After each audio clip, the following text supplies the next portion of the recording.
There are so many messages humming in this world telling us, hurry, change the world, fix yourself, fix everybody else.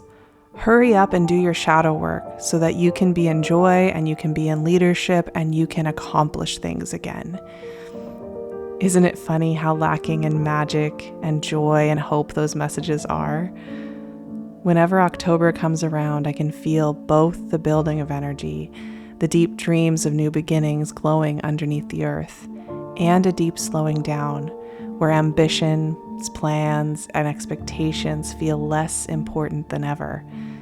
This combination is a deep place of alchemization, and rather than a point of frustration or lack, this time reminds me that the tiniest of shifts are where the big magic occurs. It was never in hurrying and fixing. It was in pausing and choosing over and over again in the tiny moments. So I remind myself, in a season where I am facing scary bureaucratic doorways looming in my life, shifts in how I want to show up, and changes in my body, that the tiny places of peace and choice are where the magic lives. Hello, my beautiful friends. I'm sitting here on my balcony. It's a bold choice. It's a little windy. It's a little wild, but it felt really appropriate to be out here sitting with you all, preparing for October. In the Nordics, this is such a tremulous and sensitive time because we are just a few weeks away from it getting properly dark and having really short days, and it's a very powerful time. I'm always a little intimidated. This is my 4th winter here, and they are challenging, and I have to face a lot of my shadows and the limitations of my body, and I need a lot of support in that. But I also wanted to acknowledge an inherent quality of this October, which has to do with this year and what we have been navigating collectively and individually this year. Because this year, I think many of us have revisited past trauma, past woundings, our family systems. A lot of our old woundings have been playing out on the world level. And also many of us, I think, have been transmuting, exploring, and diving into the epigenetic legacies that we are born into this world with, and recognizing where our family lines have held so much. And we have been doing so much deep digging into ourselves. And on the same front, so many of us have been communing with a new vision of the world, having very, very clear, powerful insights into what that could be, and exploring what it would feel like to give ourselves permission to embody, lead, feel into those places, even when this world makes it feel like that is not a valid choice. And I think October is a really powerful time of actually alchemizing these two things and stepping into the third way. The third way being something that doesn't involve us replicating old patterns, but also doesn't require us to hold the whole world together and try to bite off more than we can chew. It's about connecting to the generative field, the great weaving behind the main world, the river beneath the river, the energetic process in its quantum state, which is very, very, very tiny, subtle shifts. And this is where our empowerment comes from. But it requires recognizing urgency in our culture, recognizing the needs of our body, and practicing connecting with the generative field in the smallness as the big stuff. I had to grab a little sweater because it is getting chilly, even though the sun is out. The days are changing so quickly, and I'm just soaking up any little bit of sun that is left in this time of year up here in the Nordics. So as we begin October, we begin with the energy of Libra. And I always say with Libra, it is one of the most misunderstood and undervalued archetypes we can work with. So often associated with things like people pleasing and diplomacy and superficiality.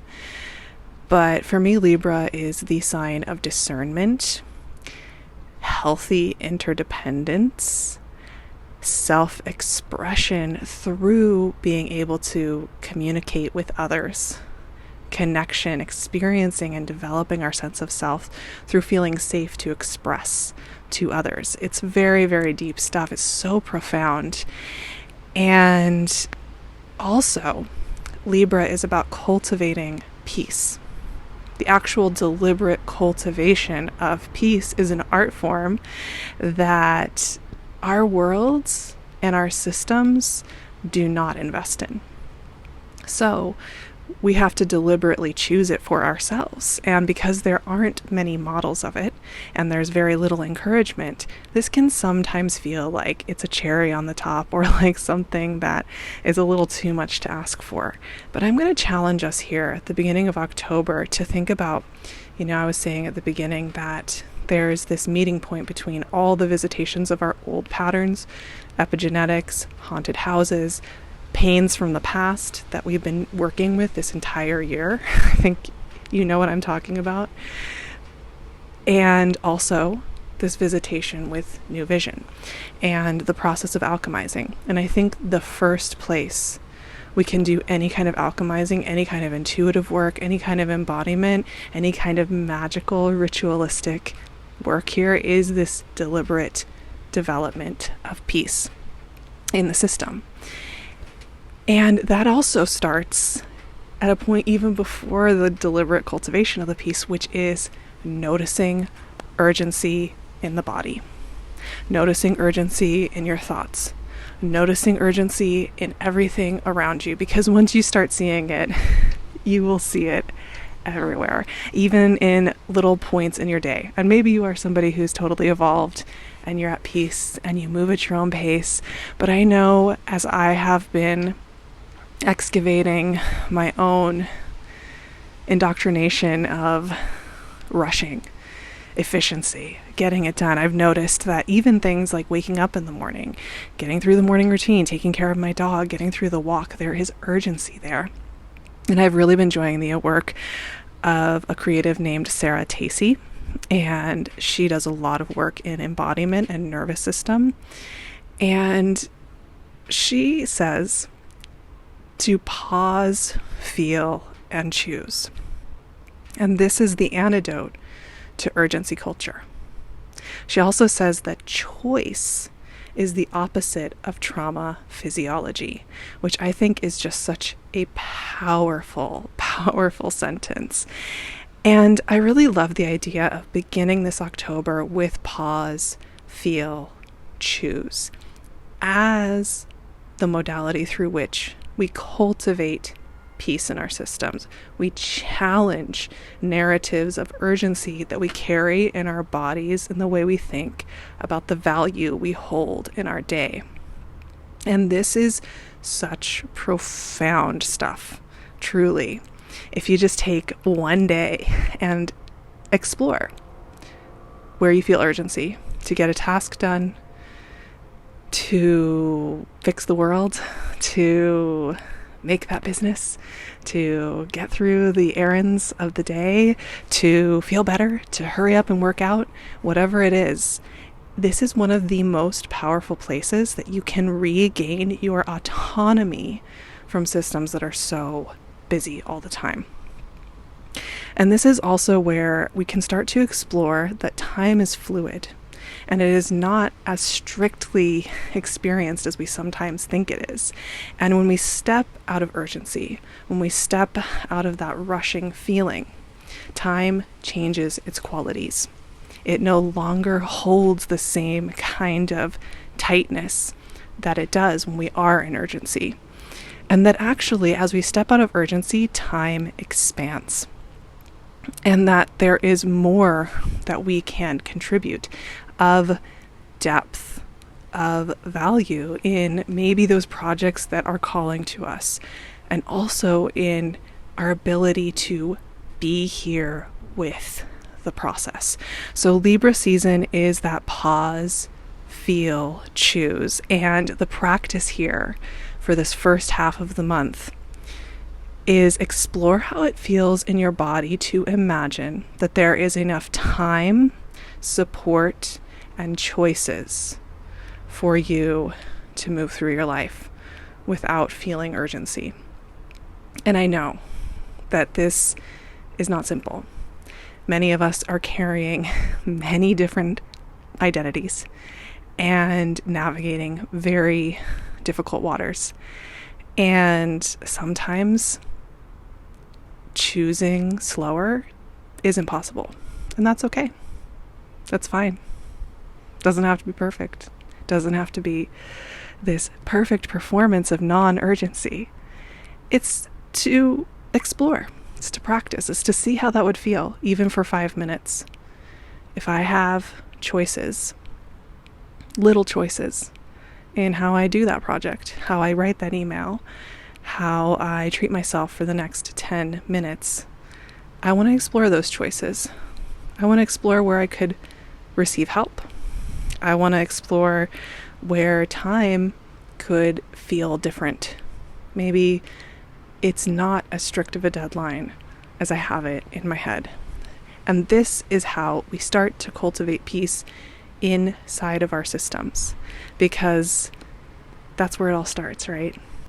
So this October has a lot of very, very deep themes. But I think if I were to summarize, it is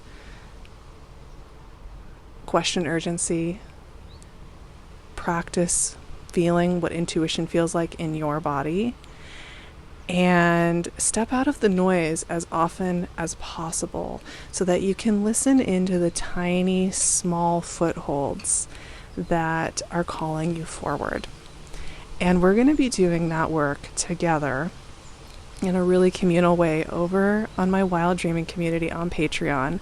So that's happening in a lot of different ways. One is that every month we have our Magic Makers gathering where we connect on a call together. We chat about life. I offer up a somatic practice, a journaling practice, and we explore together. I also have monthly readings for all 12 signs that will be coming out very soon after I publish this video. And I'm also guiding us through a wild dreaming journey, which includes a somatic practice and a surrealist art practice to help us get in touch with our essence, our innate gifts, and what is wanting to come forward next, finding that North Star and connecting with it. And that is every other week I offer up a session all the way through October. Plus there's just like a whole library of resources there. I put my heart and soul into that space. So if you want support, you want help alchemizing your changing self, you want to feel safe, you want to land somewhere, I would love to see you in that space. It is just the joy of my life doing that work. It's the joy of my life to sit here with you.